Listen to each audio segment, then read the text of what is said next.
So here we are at Waterloo, where Napoleon did surrender. The history book is on the shelf. It's always repeating itself. Joe and Kamala, they tried to hold you back, but you were stronger. And they had to give up the fight. Why do they feel like they win even when they lose? I'll tell you why. Because with Joe and Kamala, I think we all win. So welcome to Living Figuratively. This episode is dedicated to our new president and vice president, Joe Biden and Kamala Harris. Welcome to our country. Welcome to being president of our country. It is also dedicated to the amazing Amanda Gorman, who is the Youth Poet Laureate that spoke at the inauguration. Her talk was absolutely amazing. It was a beautiful poem called The Hill We Climb, and her words and her image are such a iconic thing for our times right now. And I hope that moving onward and upward as we go forward in time, her words will, echo in our past. Or her words will echo in our ears. Welcome to Living Figuratively. This is the 43rd episode, and today we come to Waterloo Arts in the Waterloo district, which is why I was trying to do the ABBA song and my little adaptation of the ABBA song, the ABBA song Waterloo. And so we're in the Waterloo Arts District, which is yet another cool place in Cleveland where you can go for the arts. And Waterloo Gallery, or Waterloo Arts Gallery, is hosting New Beginnings, which is the show that is curated by Davon Brantley, who you may remember from a few weeks back. We saw his show at Mayhall's in Lakewood. The show is called New Beginnings, and it is designed to basically give a voice and a vision to artists who are not of the white male gaze. This is an all-woman show, and the women who are participating in the show are from different viewpoints than the white male gaze. We have women in the show who are black women. We have women who are Afro-Barbecua, which I didn't know until Davon told me, African from Puerto Rico. We have women who are Korean, and we have more. This show is basically a wonderful opportunity to see works from women who you may never have seen before. Okay, I'm going to, for this show, one of the good things about Living Figuratively has always been that I get to limit what I can talk about in a multi-artist show. It sort of is an easy way to cut down who I talk about, because I focus on figurative art only. This show, I really do have to give you a sweeping view of the whole show, which was also designed by Davon Brantley. Many times, a curator is not the one that designs the show. A curator picks the artists and picks the people in the show. And one of the things that I'm going to ask Davon when we meet him at the end is how he, as a man, got into the position where he's curating this all-female, all-woman show. So what I'm going to point out as the holistic view of the show, there's a lot of colorful pieces in the show, but there's a lot of nice dark black structure. And I think that design element of designing this space comes from the fact that Davon is a drawer as opposed to a painter. And by black structure, that's a drawing quality, like where you have strong dark lines to define things and to block off where there's different bright colored parts. So, as we look into this room, for me, the centerpiece, and which actually is the centerpiece, and the thing that sort of pulls you in, is this beautiful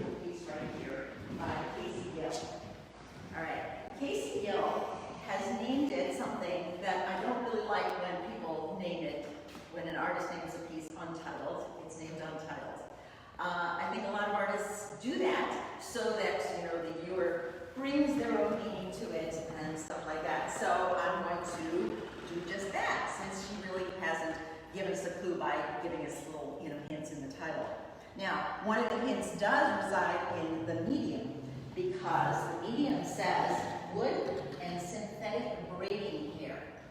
So, for me, what this piece of art says, it basically honors the ritual of hair braiding, which is very prevalent in the Black community.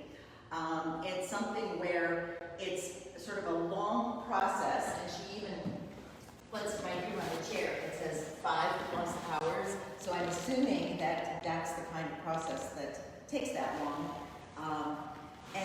The hair braiding process is kind of a generation on generation thing. It's like you get to talk to your elders, and the elders get to talk to you. It's a slowing down, it's a meditative thing.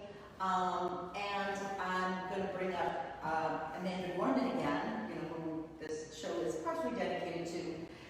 Her hairstyle that she had when she gave her amazing inaugural poem, The Hill We Climb. I'm sure that took many, many, many hours to put that together. And I'm sure that the many hours that she has spent in chairs having her hair braided, they're opportunities for concepting and creativity, and it sort of slows down time and lets you really create in your head with the loving help of your elders or the people that you know that know how to do your hair. Casey Gill has honored the Bantu braids right here, the hair knots that a couple weeks ago we saw that Amanda King put as part of her assemblage, her photographic assemblage at the Artist Archives. And of course, the chair has a figurative quality to it too, and I'm not sure whether this is a chair that already has structure or whether Casey built this chair out of other pieces, and of course then the hair braids. But it has a beautiful, you know, beautiful presence to it, and it honors, you know, times when women spend time together, which are oftentimes the times when good things get done and everything. So the next one after this, that's right behind it, is this beautiful jacket. So at first glance, I thought to myself, oh, what a cute jacket. That's like something, you know, I might like to wear. What's it doing in an art show?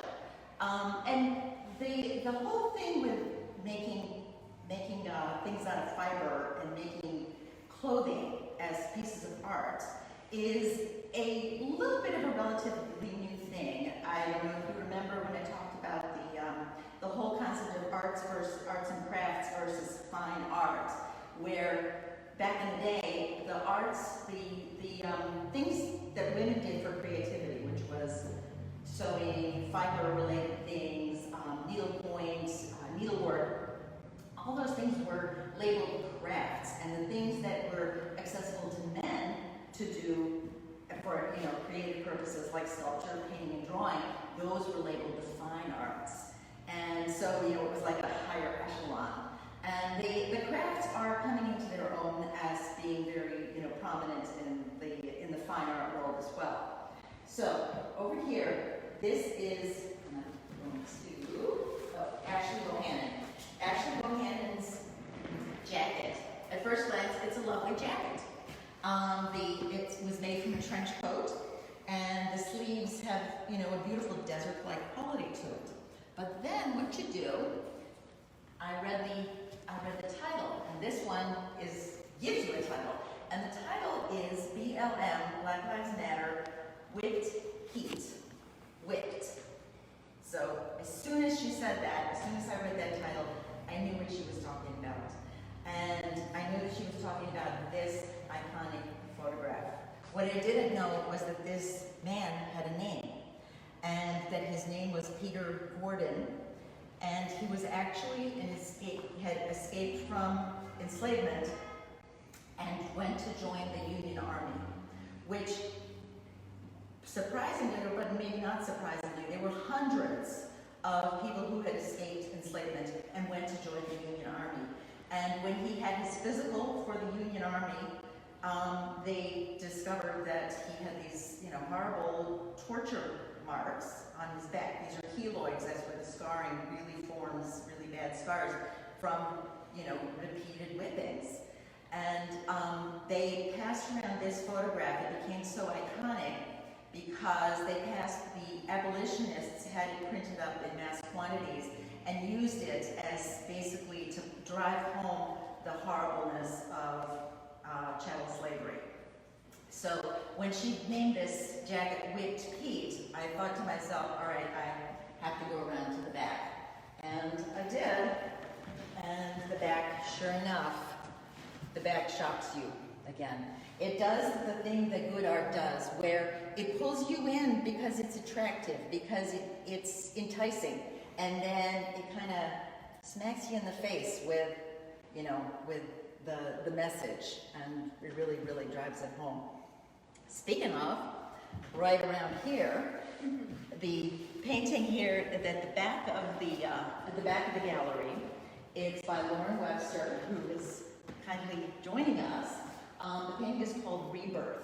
Now this painting is kind of a showstopper painting, and Davon has placed it far back in the gallery, all the way in the back. That's sort of a gallery trick where you put something big and colorful and bold and eye-catching all the way in the back to draw people in, so that people have to walk up this way, and then they're stuck. They have to see the rest of the show going around it. So to me, this is another one where it draws you in with it's attractive and charming almost, but then you kind of start seeing things and it looks a little bit like flames and blood, but then you're kind of lulled back into, being okay with it, which is you see that it's pomegranate seed, so it's just pomegranate, so it's okay. But then you see that it's like flayed, and so it jumbles with your emotions, and it does what great art does, which is pull you in and then give you all kinds of stuff to think about. So Lauren, that's what my take on this was. What is your take? You have a great take on it, for sure. I'm impressed. But this piece is entitled Rebirth. It's oil paint, and this is my biggest piece I've done yet. It's 5 by 4 feet. And what you have here is a dead rabbit, and some people can see it as just a dead rabbit, but I wanted to really peel back the layers of what death really means. And for me, death is something I really struggle with, and I just wanted to remind myself and others that there's still beauty within death, there's still rebirth and things blooming even when there is just a dead animal or something dead in your life, metaphorically or physically. And then I was just researching different flowers, fruits, just to see the different meanings that I could correlate within this animal's stomach. And I researched a lot about pomegranate, and pomegranate actually represents rebirth, renewal, abundance, fertility. Kind of like a rabbit, but the rabbit's dead, but the fruit is still within it. And so I just wanted to show that there's still beauty within death.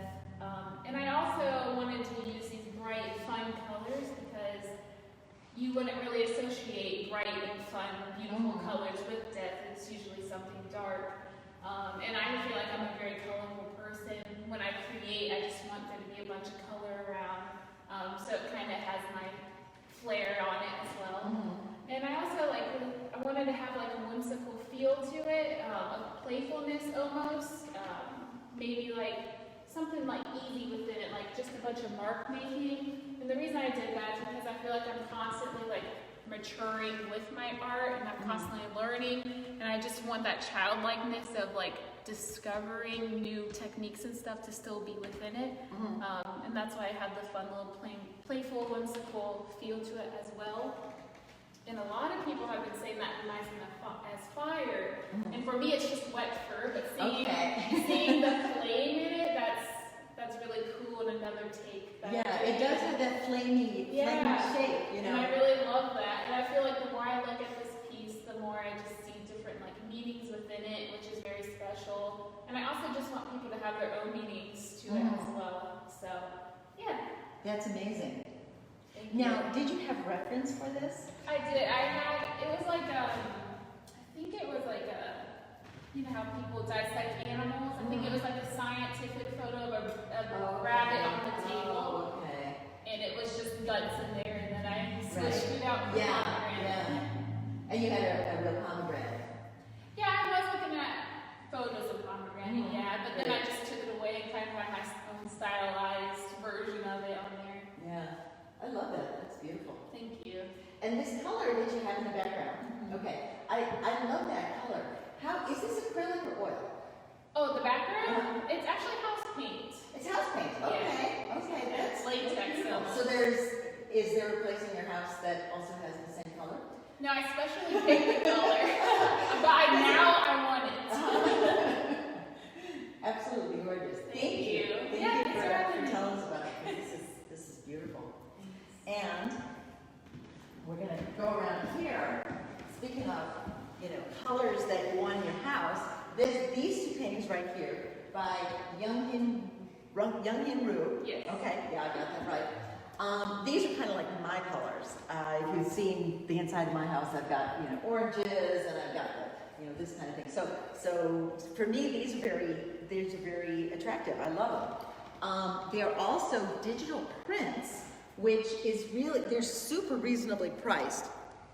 And I'm sure she, prints more of them, but I don't know. She might have an exclusivity with it. But one of the things that I love about these ones is they have this surreal quality. Like there's something not realistic going on, but they also are reminiscent of the anime, like Studio Ghibli anime stuff.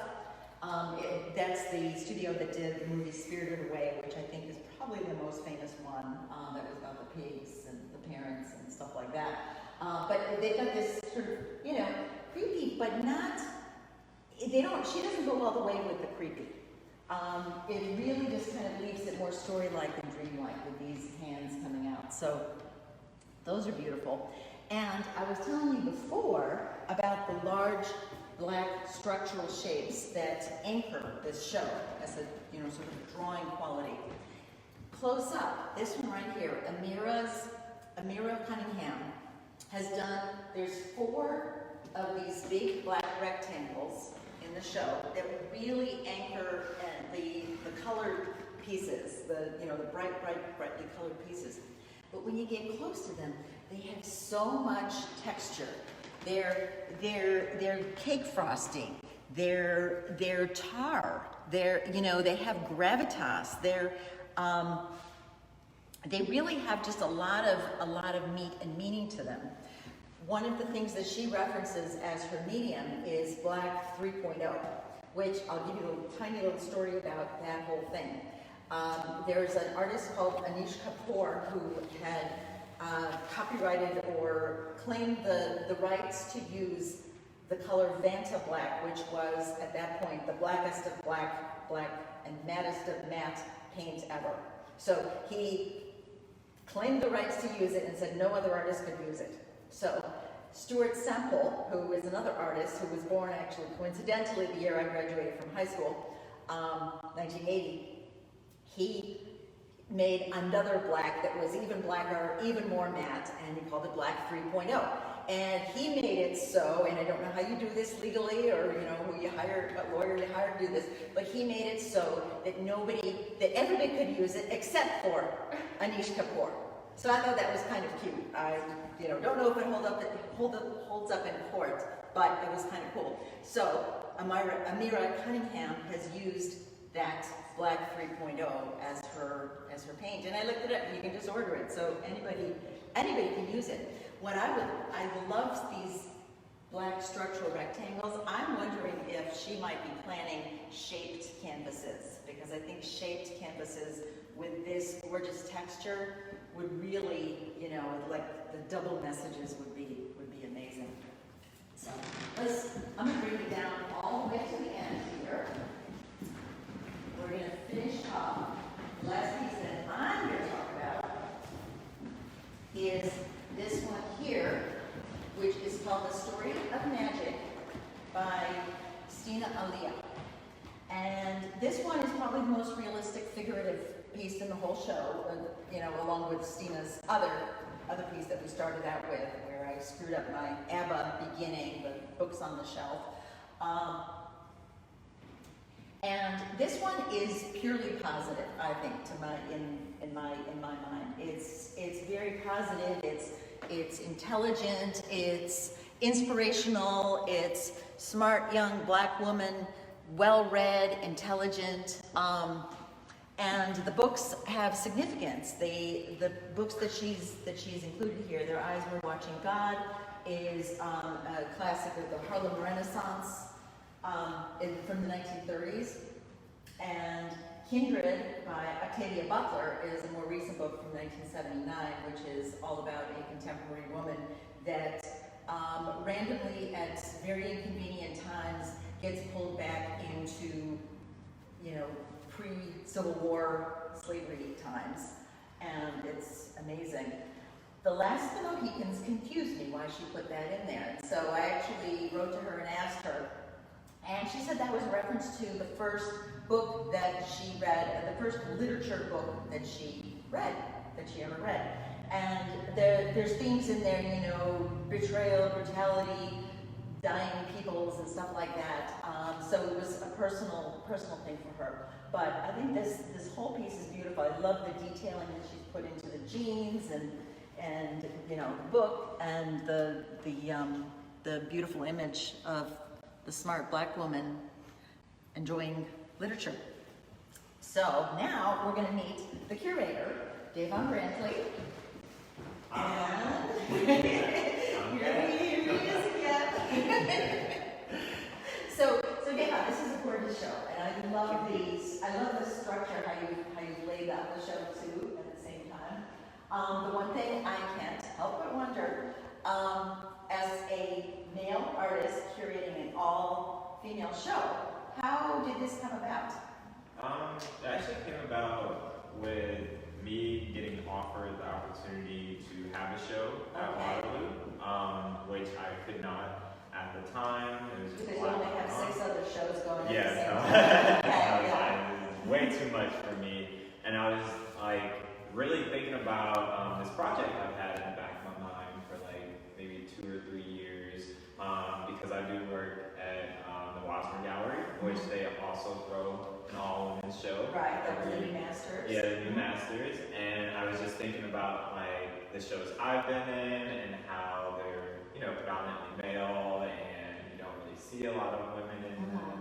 And specifically women of like different cultures as well too. You don't really get to hear their voices. Right. And so for me, being a fine artist who, you know, has a voice and who uses that a lot, I was just thinking about the people I work with, which all of these artists I work with personally. Oh, okay. As well. And I was thinking about their stories, their narratives that they talk about within their art, and the different forms they take, the different mediums. And I was like, you know, I have this opportunity to have a show here, so I want to make sure that is used for this instead of myself or or someone else who probably you know doesn't deserve it. I wanted to really make a show that was about uplifting these artists that are very talented, and some of the artists who are in the show haven't really exhibited at all. Like Young and Rude, this is their first time exhibiting ever, and like just others have only been in like a couple smaller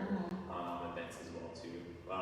And then there's, you know, people who have obviously shown like more around nationally and all that stuff. So I really wanted to make sure that a show that was very diverse, and also was used as like an uplifting opportunity for people. Great. So you took your opportunity to show and passed it along to others, which is awesome. And so, is there a particular piece in the show that I did not talk about that you want to talk about? Yeah. Right now.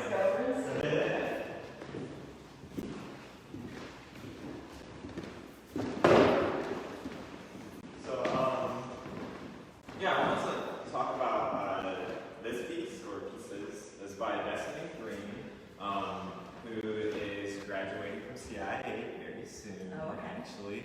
And there are these ceramic plates, and it's very poetic the way they have the text on there basically says, I haven't eaten with my family in months, or my belly grows hungrier. It is hungry, for that human connection and fulfillment, which I really love this piece because it talks about, what we've been going through with, being in quarantine, Right. COVID and everything, and, trying to keep our connections going, whether it be through Zoom, which that has taken over, or, like Skype and all that stuff. And it's like, we are kind of getting frustrated with not having that human connection and being able to talk with each other within just normal spaces now.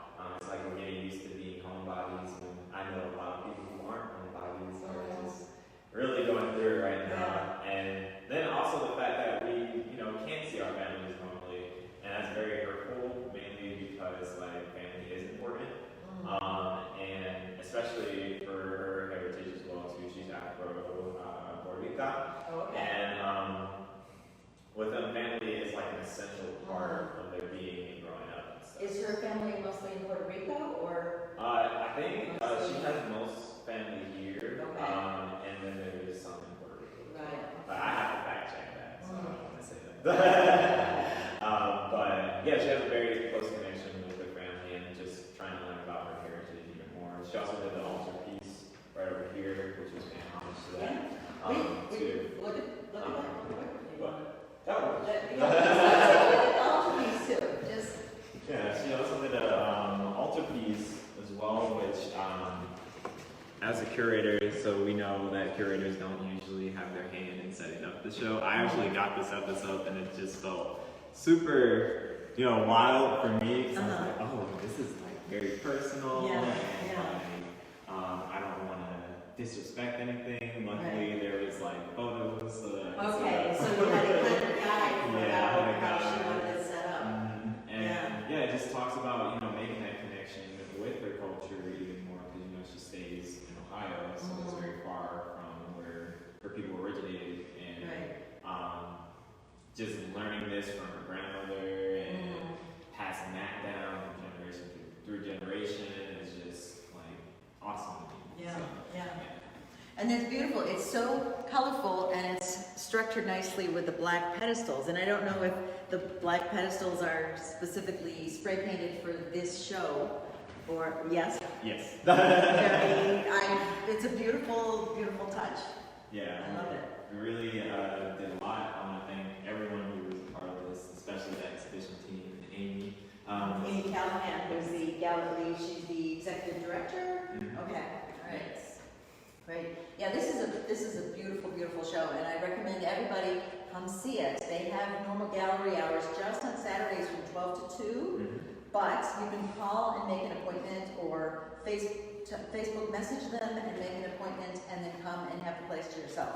And that's kind of the way a lot of galleries are operating right now during COVID, but they're wonderful places to socially distance. Right now, there are 3 people in the gallery, which is about 2 people more than will be in the gallery when you come visit. So, galleries are notoriously not busy. So basically, I think this might be it for the show. Thank you guys for joining me. Thank you, Davon. Thank you, Lauren. It's beautiful. And so thank you all for joining me, for living figuratively tonight, and sticking by me while I fumbled through my ABBA intro. I was really trying to be ABBA without singing it, because because it's Waterloo, and then I was doing the Waterloo song, in case you didn't get that, which I'm sure you didn't. But anyway, so join me next week for Living Figuratively. Next week we go back home, and next week's episode is called Getting High in the Living Room. And you know that that's not what we're really going to be doing, because you know me, you know you. But we're going to show you some things in the living room that have not been seen yet. And same bad time, same bad channel. Next Thursday night, 6 p.m. Eastern Standard Time.